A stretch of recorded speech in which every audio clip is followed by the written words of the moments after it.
Why do you think so many people have the habit of being hard on themselves, even when they're improving and seeing the metrics go up on whatever they're measuring? You have 1 billion people watching you, you win the gold medal. Yeah. Now what? And it is one of the most selfish finite pursuits, because the entire pursuit is, I'm gonna be number one. And even if you hit the goal, the problem is, you have to do it for the rest of your life. Yeah. It's really encouraging a focus on trajectory rather than position. All you need is time. Like, time will magnify whatever you feed it. I think the number one thing you need to do is... I believe self-doubt is one of the biggest killers to anyone's dreams. Yeah. So how does someone develop self-confidence and sustain it with the ever-going changes and stresses and uncertainties that always come up? Yeah. Once you reach a certain level, there's a new uncertainty. Yeah. So I think it's ironic that we call it self-confidence, because I don't, for one, think it comes from the inside. I think our self-confidence comes from the outside, right? You mean that's the wrong way of going about it, or you think that's where it comes from in general? We are being misdirected by the name. When we say build your self-confidence, that's the instruction is saying go inside, look inside oneself. Mm-hmm. But I think that's a false direction. Children aren't born self-confident. Their confidence is built from their parents and their friends and their teachers, where they're rewarded when they do well and they're pushed when they fail, when they can do better. Simply, we know this, that simply telling kids that they're great all the time actually doesn't build self-confidence, actually does the total opposite, right? And I, for one, I can tell you, in my own experience, my own self-confidence, 100% comes from the relationships that I have. It's not some deep internal fortitude. A world-famous trapeze artist is not going to try a brand new death-defying act for the first time without a net. So it's the people in my life. It's when I do doubt myself, that somebody says, you got this. When somebody says, I believe in you. When somebody says, no matter what happens, whether it succeeds or fails, I'm going to be by your side. That's when I have the confidence to do difficult things. Wow. Right? I don't have some natural battery that just right. That to me is bravado. Yeah. I don't know if that's self-confidence. Being a huge risk taker is not an indication of self-confidence to me. Jumping out of a plane and jumping out of a plane with a parachute are two different things, right? Right. To me, self-confidence is measured, and there should be a degree of doubt. I'll tell you a true story. So I did an experiment. I love doing experiments in my own life. Yeah. So I have a very dear friend who has stuck with me through thick and thin, she is absolutely profoundly one of the reasons that I am who I am today, right? And I have my confidence in large part because of her, wow. right? She was struggling, like seriously struggling. There was a lot of rough. Yeah. She was lacking confidence. Yeah. And we would get together on a regular basis and I would attempt to coach her, And she'd feel great for the hour after she left me, and then it would very quickly go back to normal. Right. And we'd get back together and I would coach her, and she felt great for the hour after she left me, and then it would go back to normal. And I can't say that there was some profound change being made in her life. Mm-hmm. So I had a harebrained idea. I went to her and I said, I need your help. I said, I'm struggling. I don't have a coach that I love and trust. You've known me for years. I trust you with everything. I feel unbelievably safe around you. Can you put together a program and can you coach me? I think you're good at it. And it wasn't reciprocal. It wasn't I'll coach you, you coach me. I said, it's just I need your help because I'm struggling. It was legit. It wasn't like I was just making stuff up. You were stressed. It was legit. I could do with the help, and I trusted her to help me. And something profound started to happen. Over the course of just a few weeks, it wasn't even for a few months, but over the course of a few weeks, she started to gain way more confidence. Her career started to really move in a more positive direction. Her relationship firmed up. And the more that she was in service to me, the more that she grew herself. Wow. So I think self-confidence, I wish we didn't call it self-confidence. Because like I said, I think it gives a false direction. And so that goes back to the root of the question, how do you build your self-confidence? Or how do you overcome self-doubt? How do you overcome self-doubt? Help someone else overcome self-doubt. I love that. I love that. You overcome self-doubt by helping, and it's not a selfish thing. I'm only helping you so I can. You have to genuinely love and commit to the person. This person that you're helping, you have to genuinely care about their success and their confidence and their lot in life. Yeah. The more we focus on what we're lacking, what we don't have, what's not working for us, the challenges we're going through, the more doubt we're going to have. Correct. When we're inwardly focused on what we don't have. Because this is what the infinite mindset is all about. A finite mindset is win, win, win, be number one, be the best. Me, me, me. Right? Win, win, win, meaning win at all costs, not win, win. Correct. Not win dash Not win. win. It's win, comma, win, comma, win. Yeah. Because the infinite game is you win, I win, the world wins, right? We all win. Humanity wins. Right, it's a whirlwind. That's funny. It's not win, win. Right. So we are players in infinite games every day of our lives, whether we like it or not. There's no such thing as being number one in marriage. Like, good luck with that. Right. You know? That's not going to work. There's no one who's declared the winner of life, and there's no such thing as winning business or winning global politics. But if we listen to too many leaders, they talk about being number one, being the best, and beating their competition. Yeah, this was me in my entire life. Yeah, it's a lot of Until people. like 6-7 years ago when I learned that doesn't work anymore. And you're an Olympian. Well, I haven't made the Olympics, but I'm on the Olympic handball team, yes. On the national team. Okay, whatever. Yeah, You're at the highest levels yes. of athletics. Yes. And you know this from spending time with athletes, Yeah. which is individual athletes.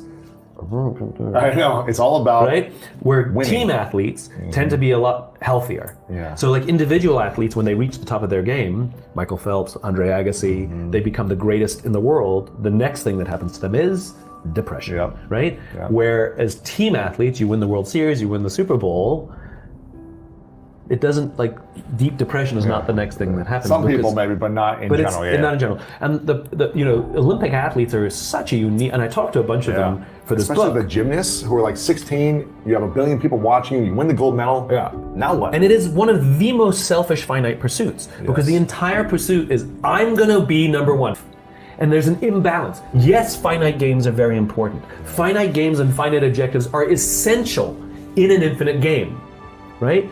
But the infinite game is the context for those finite games. I need to excel or be the best here in order to X, right? And recognize that this is not the end all be all. The analogy for living with an infinite mindset is not about winning, right? The better analogy is exercise, right? So how do you be a healthy person? Well, you have to eat well, you have to get enough sleep, you have to nurse your personal relationships, and you have to exercise. If you do some of those things, you'll be healthier than doing none of those things, but you kind of have to do them all, right? Living an infinite mindset is the same thing. There's a series of practices. Do some, you'll be better than none, but you kind of have to do them all, right? And the way the finite mindset fits into it is, I want to get into shape. I've been sitting on the couch for most of my life watching TV. I'm going to get into shape. And I have a fitness goal, a finite goal that I can easily measure, my weight. I can look on a scale and I can measure the progress. And I've made a goal that I'm going to lose this amount of weight by this date. And so I commit to a healthy lifestyle. I eat better, I exercise more, I'm getting more sleep, and I'm watching the weight fall off. And I miss my goal. I don't lose the amount of weight that I wanted to lose by the date. So what? You're still healthier, and you're on you're on the road to being healthier. And I can see for a fact that you absolutely will hit the goal later on. And even if you hit the goal, the problem is you can't stop exercising. You have to do it for the rest of your life. Yeah. That's what an infinite mindset is. An infinite mindset is more like a lifestyle, which is, yes, absolutely, having finite goals is very important. We are absolutely driven by goals. We like measuring things. It is much easier to get into the lifestyle of exercise and the habit of it if I have metrics. Look at the insanity of Fitbits and things like that, which overdone is actually unhealthy and has adverse obsessiveness. But we'll talk, it's not the subject. But the point is, it's helping people get up and have a healthier lifestyle. We like measuring stuff. It's a human thing, right? but it's not about winning. It's not actually about the goal. Goals and metrics are simply a way to help us measure speed and distance. I've lost this amount of weight over this amount of time, right? You cannot run a marathon without mile markers. It's unnerving. The mile markers help me measure how far I've gone, and how fast have I gone. Yeah. And the metrics we have at work help us measure how far we're moving and how fast we're moving towards a vision that is, for all practical purposes, unrealizable. Right? That's the infinite game. There's a context. And so when we beat ourselves up because we miss an arbitrary number by an arbitrary date, but the question is, are we building a healthy organization?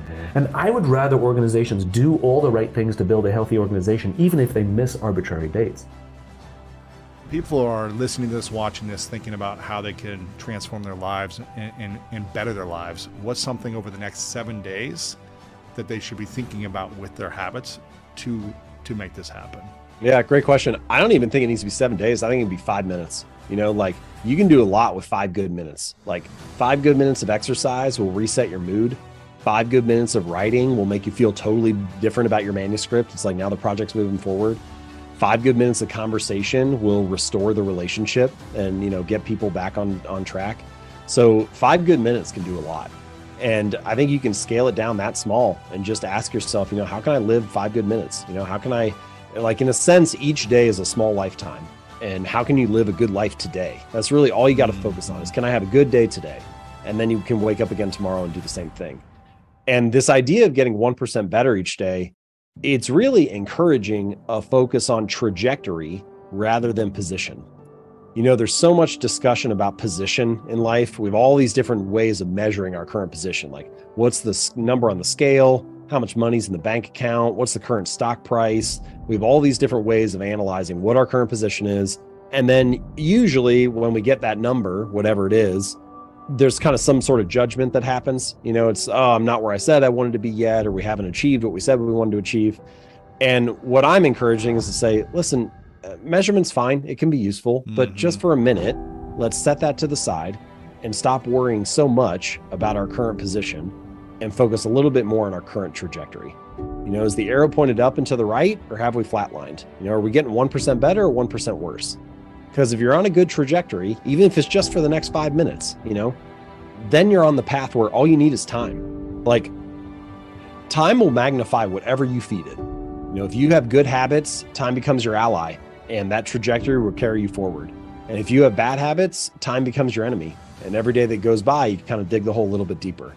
And so getting 1% better each day, it's really a mindset. It's an approach. It's less about measuring it. Oh, is it 1% or 1.6% or whatever? Like, it's not about getting caught up in the numbers. It's about trying to focus on putting yourself on a good path and then letting those days stack up. In your opinion, why do you think so many people have the habit of being hard on themselves, even when they're improving and seeing the metrics go up on whatever they're measuring? I mean, it can probably be many different things, and I don't know all the answers. I think one thing that's common is that the results of success are widely discussed and highly visible, and the process of success is often invisible and hidden from view. You know, like, you'll never see a news story that's like, man eats chicken and salad for lunch today. You know, it's only a story once it's like, man loses 100 pounds. You know, it's only once it's a result that people talk about it. Or like, there's never going to be a story about James writes 500 words today. You know, it's like only a story once. Atomic Habits is a bestseller. And so because the results are the thing that gets discussed so much, and it's not, by the way, it's not that results don't matter. Like, I consider myself pretty results oriented. It's just that I think we tend to overvalue outcomes because it's all we ever talk about. And we undervalue the process because it's just not, it's not compelling to talk about what's going on a daily basis. So because of all that, I think it can get easy to judge yourself. You know, you could be doing the right thing on any given day. Like, I could sit down and I could write 500 words, and that's actually a really good day, you know? But if the manuscript's still a mess and I'm still a year and a half away from the book coming out and I'm seeing somebody else launch a bestseller this week, then you start to judge yourself and feel like, oh, they have what I want to have, or I'm not there yet, or this is still a mess. I've been working on it for months. Like, this is never going to get finished. It's very easy to fall into that kind of mindset. And especially if you're focused on results. So I think the shift is partially it just helps to know that working on habits day in and day out, focusing on building a better process and building a better system is how results occur. And that is very obvious to all of us as soon as you say it, but man, it's so easy to forget it on a daily basis. And so reminding yourself that most of your results in life are a lagging measure of the habits that precede them. So your bank account is a lagging measure of your financial habits. Your physical fitness is the lagging measure of your exercise habits. Your even like silly stuff like the amount of clutter in your living room is a lagging measure of your cleaning habits. So many areas of life are largely, maybe not exclusively, but largely influenced by the habits that precede them. And so if you want better outcomes, the thing to focus on is building better habits. And for some reason, we get into this mindset where we're focused on results and we naturally start to compare. And that leads to feelings of judgment, resentment, and negativity and so on. And if we can just shift it a little bit and just try to focus on having 5 good minutes or living a good day or building better habits, then I think maybe you pull yourself back in the present moment. You focus a little bit more on running your own race and maybe a little bit less on what everybody else is doing. Love that, man. Focus on your own race.